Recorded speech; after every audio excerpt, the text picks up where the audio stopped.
Jadi teman sekalian, kalkulasinya jangan salah. Jadi gini loh, sekali lagi terakhir, jangan dipikir kalau Anda fokus memprimerkan akhirat lantas Anda kehilangan dunia. Coba saya ingin ini, kowe, ini saran saya kepada jamaahnya sekarang ini ya. Kamu jualan makanan, kamu bikin warung ya. Fokus kamu itu apa yang kamu senangi untuk kamu jual, atau apakah yang akan disenangi pembelimu? Gue nuruti karepmu apa nuruti karepe sing tuku?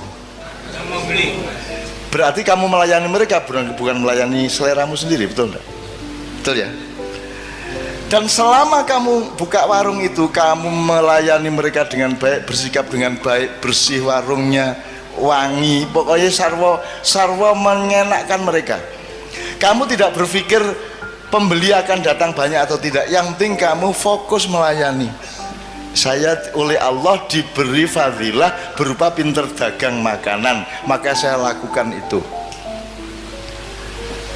Sementara nek kue fokusit ila dunya, biar carane ngemplang, ya ta? Tuku teh nek ning warung ki wis diudak, wis diracikke. Nek nang McDonald kan kuwi mung disuguhi cangkir karo banyu panas, terus teh seleke lepeke njur kuwi kon ngene dhewe. Sehingga Kartolo pelawak Surabaya ku mangkel. Diancuk aku tuku iki. Tuku dikon gawe dhewe iki apa iki gitu. Itu makin modern makin pelit, Mas. Saya tidak tahu kantin di kampus UNES atau di Undip itu mahasiswa antri terus red itu ya, itu bayar sik lagi mangan apa mangan sik lagi bayar? Kalau bayar dulu berarti peradaban kita anjlok seanjlok-anjloknya, berarti manusia saling tidak percaya secara sangat serius satu sama lain. Saya dulu pernah menulis di salah satu buku Silit Sang Kiai, yaitu Mbah Wongso. Mbah Wongso itu kalau malam pokoknya mulai barisa dia wis lungguh ning pojok Wiro Brajan kae ya. Pokok iki mikul saka ngomas iki kuno, ini pikulannya di tengah, ditaruhin kompor sama meja, terus ini nggone panganan-panganan, sego-sego kucing, kene jajan-jajan sak piturute, terus kompor gelas di sekitar dia. Jadi dia semalaman duduk di situ, tidak bisa berdiri. Terus nanti jam 10 bengi kan dia wis ngantuk, wong wis tuwa. Dadi engko dhek teh kalih Pak, nggih. Terus dhek ngeracik uruk ngantuk. Terus engko tangi meneh. Terus ngesoki panas iki, banyu panas ungep kayak disokke sret. Tengah-tengah ngesoki mengantuk, Mas. Terus sampai tumpah dari gelasnya itu nyiprat nang pupune lagi dhek tangi meneh ngono kae. Pokoknya nek arep ndelok hiburan gratis pokoke nang Mbah Wongso. Iki mesti ngontak ngantuk, mesti nginang ngene kae mergo kecipratan kuwi. Bagaimana orang jualan ngantuk semalaman dan dia tidak mengontrol tempenya habis berapa, Pak itu tadi ngabisin kerupuk berapa dan seterusnya, dia tidak mengontrol. Saya hidup ini tidak untuk berjualan atau mencari laba. Saya hidup ini menjalankan dharma bakti saya sebagai hamba Allah. Aku iso ning ngene iki, tak lakoni ngene iki kanthi tenanan. Perkara kamu bilang makan tempe telu kok ngaku siji, kowe kerupuk 14 ngaku ming 4. Aku duwe kanca biyen kerupuk seneng banget deh. Jadi nak hitung-hitungan, lem nasi berapa? 2,5. Teh 2. Kerupuk 19. Wah kayak mangan kerupuk.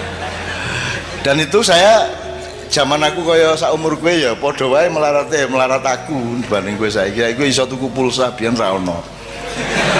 Jadi ada namanya warung Gua Hirok di Jogja itu.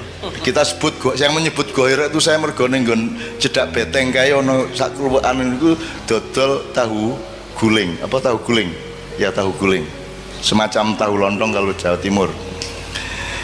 Saya sama teman-teman seniman makan tahu guling 3, apa kerupuk berapa, tempe berapa, teh berapa, kopi berapa. Terus Bu sampun Bu, jam 2 bengi kae. Nggih nak, napa mawon niki tahu gulungnya sekawan. Nggih.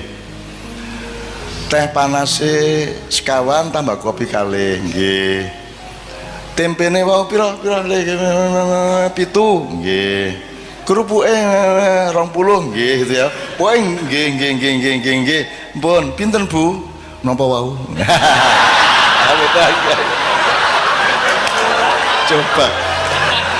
Coba indahnya hidup itu coba.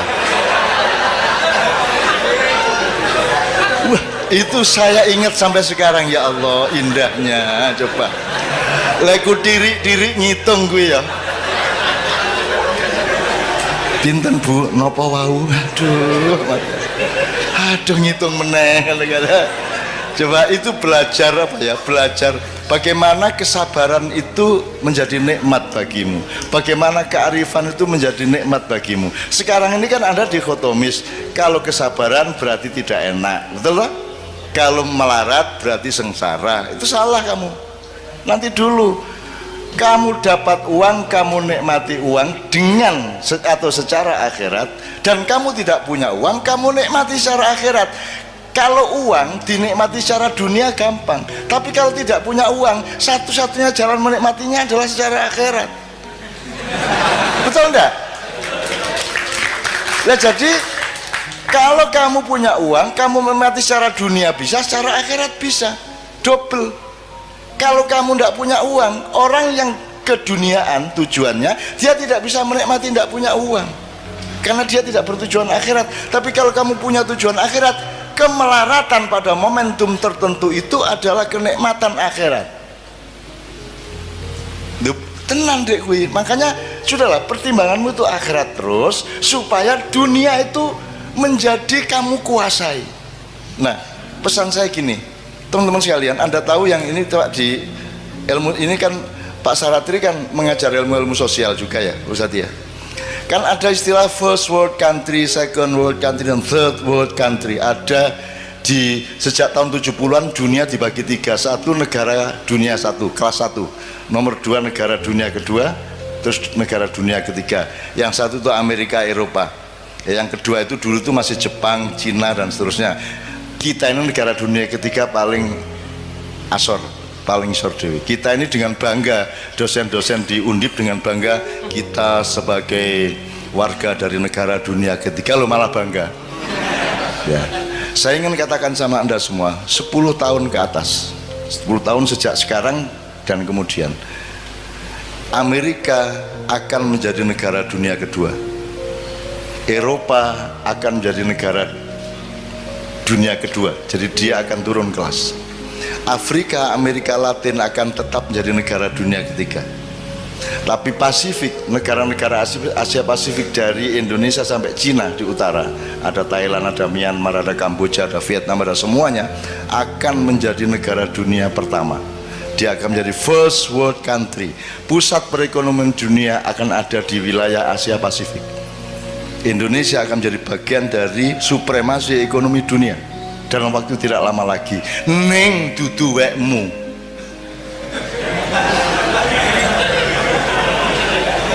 Weke Cina. Ya, dipimpin oleh Cina, karena Cina tega melakukan yang kamu tidak mungkin melakukan. Karena Cina mau melakukan yang Anda tidak mau melakukan.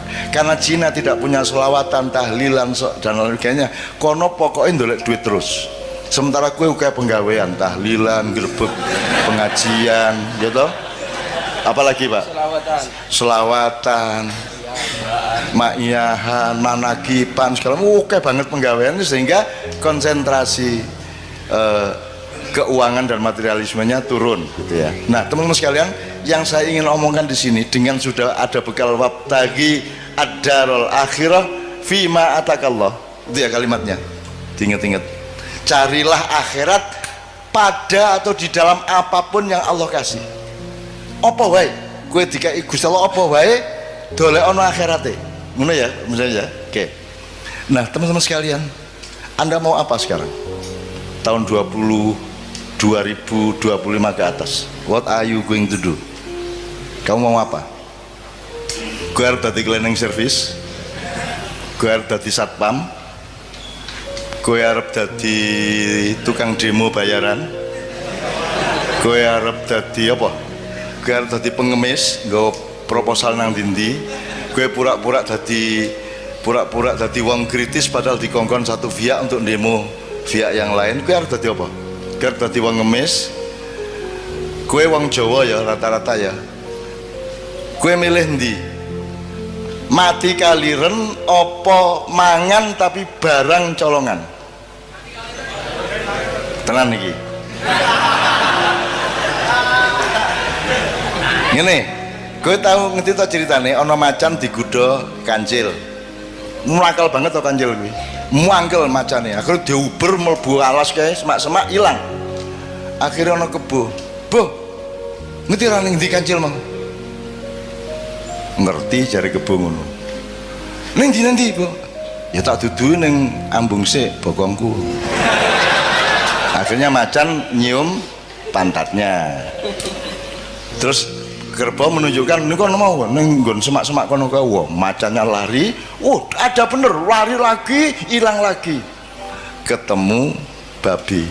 Bi, kowe ndelok kancil ora? Ana kuwi mau mlayu rono. Ning ndi persisnya ning ndi?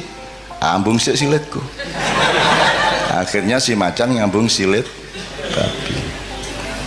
Didudui sama babi. Pokoknya ning kono kae ana wit-witan kae ketoke ndelik ning wite.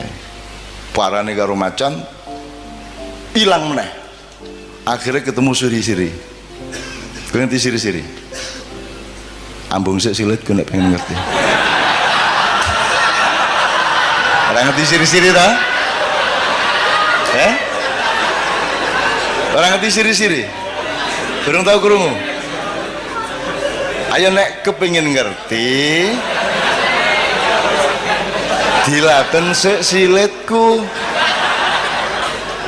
Inilah yang terjadi di Indonesia sekarang. Bukan hanya terpaksa, bahkan orang melamar untuk ngambung silit. Ya ra?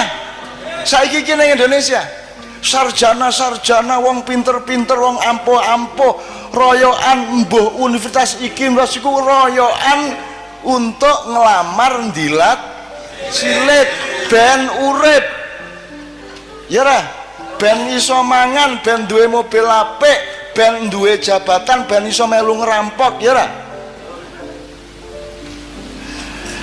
Wes, sesuk kowe ketemu kanca-kancane siri-siri nang ndi? Apa kuwi? Pengen ngerti kowe? Terus langsung kok bukanya ya.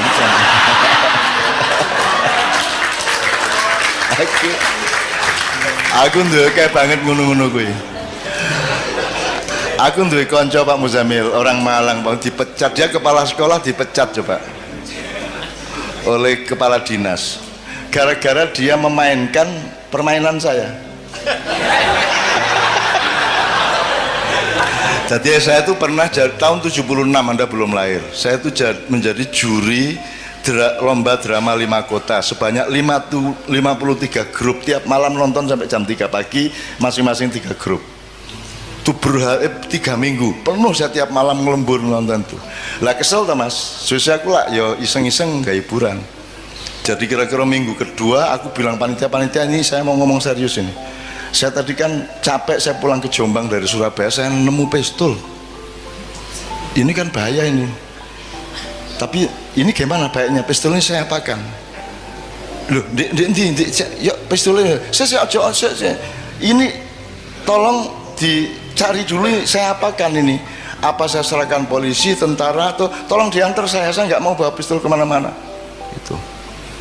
Wah, akhirnya mereka rapat Mas, panitia, terus takonang kodim, takonang Kapolres segala macam. Wah, pokoknya sampai sore mereka belum bisa jawab. Menjelang maghrib mereka datang.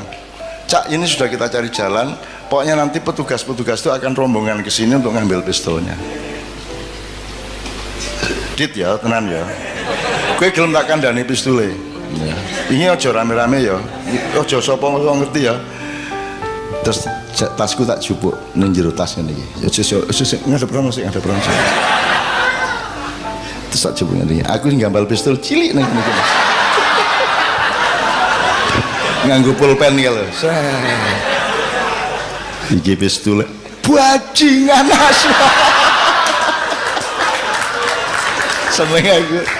seneng aku urip ora duwe ngono-ngono gak ngopo kowe iki ya. Kono do ngapusi wong kono. Oke, jadi fatwa saya terakhir, kalau ini boleh disebut fatwa ya, anjuran untuk anak-anakku ya. Anda akan menghadapi dunia yang sangat serius di mana Indonesia akan ikut moncer. Pertanian akan maju tapi bukan milik petani. Petaninya tidak ada yang petani tapi buruh tani. Pemiliknya adalah konglomerat. Semua gedung yang tinggi hanya 1-5% yang bukan milik asing. Semua mesin materialisme, mesin kapitalisme semua milik mereka. Sekarang teman-teman sekalian, Anda mau apa? Mau bunuh mereka? Mau berontak? Kalau sekarang saya mengajak Anda memberontak, harap tahu dua hal. Satu, kalau kita sekarang melakukan perombakan besar-besaran ke Indonesia seperti 1998 ya, sekarang yang terjadi adalah perang horizontal. Rakyat akan bentur sendiri antara kelompok A dan kelompok B di kalangan umat Islam sendiri, betul enggak? Nah, jadi tidak mungkin saya lakukan itu. Nomor dua, andai kan saya melakukan perombakan atas Indonesia, aku orang ngejak kowe wis angel-angel maknyahan tetap melarat ke ngene, mosok tajak revolusi. Nek jen aku arep ngono kuwi, aku nek di perintah karo Allah tak tandangane dhewe. 98 aku tandang dhewe. Aku ngunggahke Gus Dur dhewe. Dengan memastikan kemenangan Gus Dur karena dipilih oleh P3 dan Golkar, dan saya yang menempuh langsung ke Akbar Tanjung maupun ke Hamzah Has pada waktu itu. Dan seterusnya. Bahkan saya juga evakuasi Gus Dur begitu dipecat oleh Pak Amin Rais.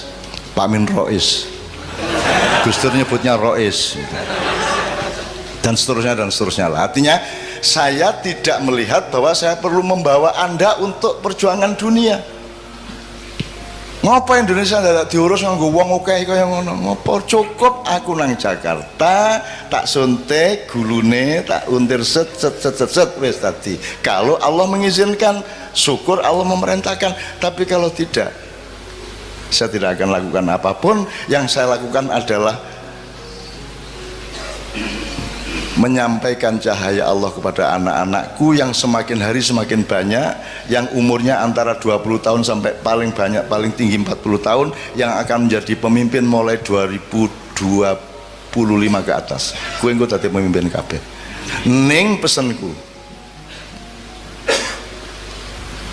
Anda berdaulat kepada diri Anda sendiri dulu. Anda usah ngurusin kedaulatan di luar dirimu. Wong kamu sendiri belum berdaulat. Berdaulat artinya apa? Kamu berdaulat terhadap imanmu. Kowe kudu ngerti ngopo kok beriman. Kalau kamu beriman berarti ya, kamu harus bisa menjalankan kehidupan yang membuatmu aman di hadapan Allah. Gitu loh sih. Karena produknya iman adalah aman. Jadi iman diterjemahkan secara akal pikiran, secara ilmu, secara kebudayaan, secara ekonomi, secara profesional, diterjemahkan imannya dengan membuat sesuatu yang membuatmu aman di depan Allah. Itu beriman. Cara berdaulat terhadap iman Anda, berdaulat terhadap ilmu Anda, berdaulat terhadap perilaku budaya Anda, berdaulat terhadap keluarga Anda. Kalau Anda sendiri belum berdaulat atas pikiranmu sendiri, gue isi taklid, isi jare kae,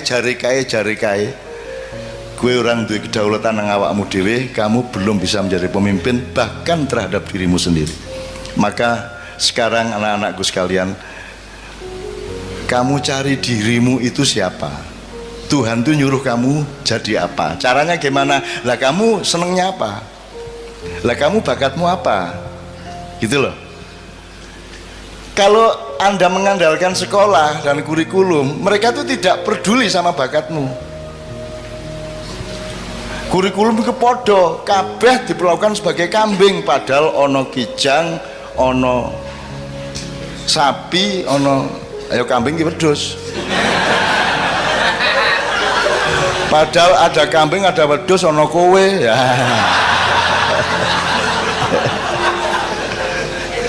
Maksud saya, mencari dirimu sendiri itu maknanya jangan muluk-muluk. Kamu punya kecenderungan apa? Mulai dilihat sekarang kamu itu. Kamu, wah aku seneng ya karo kopi iki, tak dodolan aku tak gawe warkop wae. Wah aku seneng iki nandur-nandur, tak jajal, tak jadi cilik-cilikan jadi petani organik misalnya. Aku seneng ya anu IT iki. Ya, pokoknya terserah Anda itu kecenderungannya apa, itu namanya fadilah. Faddalallahu ba'dun ala ba'din. Temukan dirimu yang Allah konsep. Kalau di sekolah kan sekolah tidak peduli sama Allah dulu kasih apa kepadamu, kan begitu. Maka kamu sendiri yang harus cari siapa dirimu, kecenderunganmu apa, bakatmu apa, dan carilah bahagia, karena bahagia itu hanya dengan Allah. Jadi kamu mosok kon dosen tapi ngersulo, aja ngersulo. Kamu temukan nikmatnya akhirat di dalam pekerjaanmu sebagai dosen, kan begitu. Kamu jangan ngersulo. Kowe ngojek ning karo grundel benasu ngojek aku, aduh.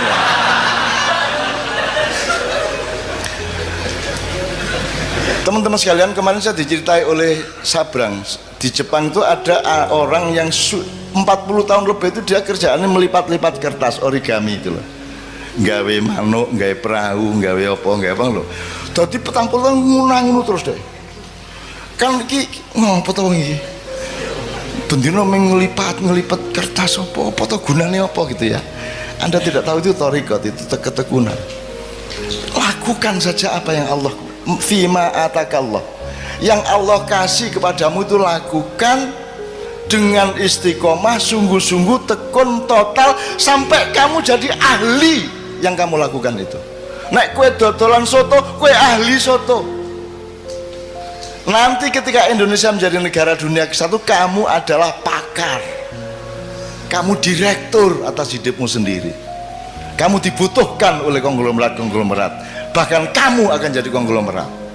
Dan tidak apa-apa menjadi konglomerat asal kamu temukan nikmatnya akhirat di dalam konglomerasi yang kamu jalani. Gitu loh deh. Temukan sekarang bakatmu apa.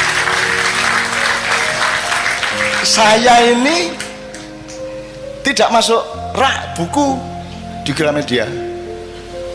Bukuku ekonomi ra cocok, sosial ra cocok, budaya ra cocok, agama ra cocok, ora ono. Akhire kudu gawe lemari dhewe ya ora. Aku parpol ra cocok, ormas ra cocok, kiai ra cocok, kabeh ra cocok, akhirnya aku gawe kursi dhewe. Dan saya bersyukur karena saya sejak kecil menciptakan kursi saya sendiri. Nyun sewu ya, saya menyembunyikan nasab saya. Karena saya tidak mau dipuji orang hanya karena saya punya nasab. Sementara kebanyakan tokoh-tokoh Indonesia menikmati nasabnya. Lahir procot, iki wis putune mbah iki, ngono ta? Gampang dadi ketua iki, gampang dadi kok mergo pancen putune mbah iki kan ngono. Aku ora duwe kursi iku. Dan seandainya ada, aku sembunyikan di belakang punggungku. Aku ingin menjadi fungsi, bukan menjadi siapa diriku. Gitu loh deh. Nah, teman-teman sekalian, temukan dirimu, temukan bakatmu dan kerjakan. Masa 5-10 tahun kamu tidak jadi pakar? Jadi misalnya Pak Ilyas, sampai dia ngerti betul dunia dosen dengan segala dimensinya, psikologi ini mahasiswa, latar belakang ekonominya mahasiswa, budayanya mahasiswa, kampus kipiye, semua dia tahu persis. Sehingga seperti origami tadi, sekarang si bapak yang si mbah yang penggaweane melipat-lipat itu digoleki NASA, karena mereka ingin bikin satelit yang efisien, yang bisa menyerap energi dari matahari tapi tidak terlalu ngedabiah. Jadi harus ada lipatan-lipatan tertentu yang efisien, yang logamnya tidak terlalu berat sehingga lebih awet di angkasa. Dan itu yang bisa menguasai itu hanya seorang ahli origami. Jadi gue saiki opo tentok ke awakmu, mumpung gue isih nom, dan tekuni sampai habis. Iki tenan. Lah aku iki apa? Saya tidak menekuni bidang apa-apa karena saya bukan bidang. Saya bukan kamar. Saya bukan perabot. Aku ini ruang. Aku ini menampung semua perabot. Aku terdiri dari kamar-kamar yang bermacam-macam. Kamu jangan memasukkan aku ke dalam kamar, karena kamar itu sempit bagiku dan tidak cukup, akan pecah itu kamar untukku. ngono rek nek arep penyair ya. Ya. Maka saya tidak membutuhkan dunia ini. Karena aku disuruh menolong kalau ada yang darurat di dunia ini. Masa saya butuh dunia? Saya butuhnya Allah. Bahwa Allah kemudian menyayangi saya dengan mencuelkan dunia untuk saya, itu Allah kasih, bukan karena saya mencarinya. Dari soal istri sampai soal harta sampai soal ma'iyah, saya tidak pernah minta dan saya tidak pernah merebut dan saya tidak pernah bercita-cita. Ora tau kok, wah tak rabi karo artis ya. Ora tahu. Pokoknya dilalah acara bareng karo Kiai Kanjeng ning Senayan, buka bareng tak lamar sini wae. Atine pengen ngelamar tak lamar. Nesu toh. Ki ora tau ketemu lagi pisang ngelamar wae nesu. Nah, menurut gayanya nasib dari Allah. Nek cah wedok nesu ning ati tingkat kene berarti arep dadi. Jadi nek ana cah wedok benci nang kowe, berarti nanti kalau dia mencintaimu dia akan luar biasa cintanya. Semakin dia benci kepadamu, semakin tinggi energi cintanya untukmu. Oh, no. Kecuali yang tidak. Ini yang terakhir jelas ya Mas ya. Mulai besok pagi tekuni kerjaanmu, tekuni sampai kamu jadi ahli, kamu jadi pakar, kamu menguasai betul bidangmu. 10 tahun lagi kamu, kata orang Madura gini, kata orang Madura, loh saya tidak mau ngelamar-ngelamar pekerjaan, saya tidak mau jadi karyawan, kata orang Madura. Meskipun saya cuma bikin beting itu beting, saya cuma punya pabrik beting, tapi saya direkturnya. Saya tidak mau jadi pegawai beting, saya direkturnya. Nah orang Madura itu konglomerat Mas, yang namanya Haji Lutfi ya, Lutfi ya, ndak bisa baca Mas, tapi gue ora karuan suwoge wis ora iso maca Mas. Itu karena dia tekun bener.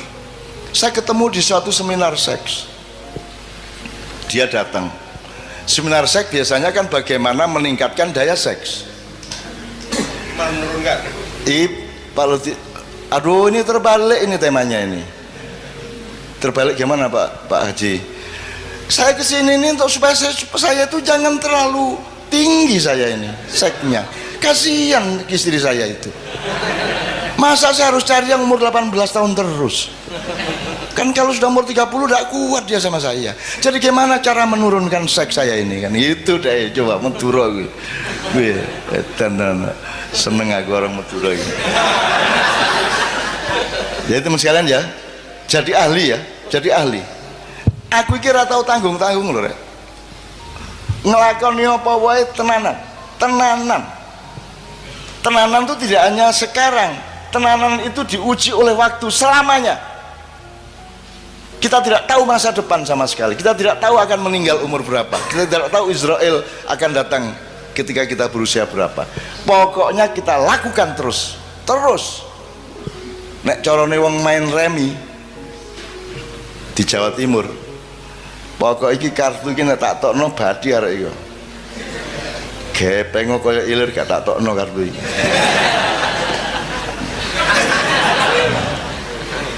Nek saiki lak gampang kompromi to Mas. Gampang kompromi. Kemarin PDIP, terus mencalonkan diri PKB, terus mari ngono ganti meneh Nasdem, kan gitu. Pokoknya apa yang dia badi, karena dia tidak punya dirinya sendiri, dia tidak punya keistimewaan, dia tidak punya fadilah yang dikasih Allah kepada dia. Nah temukan fadilah dari Allah kepada masing-masing, maka kamu sudah dijamin oleh Allah bahwa akan aku lebihkan kebunmu asal engkau mencari aku dalam hidupmu. Ini ya, tepuk tangan untuk Allah Subhanahu wa Ta'ala. Sudah pernah ada kiai mengatakan tepuk tangan untuk Allah? Belum pernah ya. Kira-kira menurut fikih bagaimana itu? Allah tidak akan terpengaruh oleh tepuk tangan. Tepuk tangan tidak menentukan baik atau buruk. Yang menentukan adalah niatmu apa. Anda bersyukur ya toh, tepuk tangan untuk bersyukur toh, seneng toh, ya top itu kan. Loh Mas, orang itu sering karena berpikirnya materialis dan keduniaan, yang dilihat itu barangnya, ucapannya, bukan muatannya. Gitu loh Mas. Orang tuh saking wah jos, Allah ki jos tenan, isa bangun itu Mas. Wah top tenan Allah kan gitu. Boleh ndak itu? Kalau menurut tadi itu protokoler ndak boleh. Allahu Akbar, Allahu Akbar. Lihat nih orang lega tau nek gue wong Semarang. Allah iki jos ndak.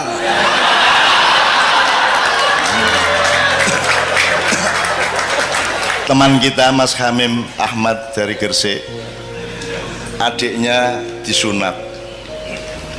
Sunat iki lah macam-macam reaksinya cah cilik. Ono sing aduh ngono kan.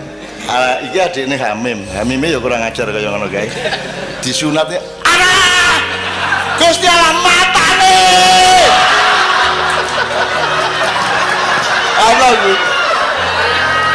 Ana kuwi ya Gusti Allah di mata-matakno lho.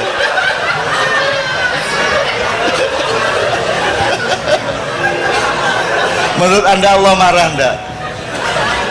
Marah ndak? Lah anak cilik kok. Anak kecil kok. Cuk. Gusti Allah matane lorong. Lorong. Aku seneng banget ya Allah. Allah, Masya Allah, indahnya kehidupan. Anda baru bisa menemukan indahnya dunia kalau engkau bertujuan akhirat, betul enggak? Kalau tujuanmu dunia, dunia menjadi remeh, tidak bisa kamu nikmati. Kalau engkau menemukan betapa indahnya ciptaan Allah ini, dunia menjadi indah dan tidak tergantung jumlahnya. Kamu punya uang 50.000 indah, punya uang 1 juta indah, punya uang 10.000 indah. Kalau kamu melihat Allah dan menentukan Allah dan akhirat sebagai tujuan hidupmu, ini ya saya kembalikan kepada sekarang beliau nambahinnya soal kebun tadi.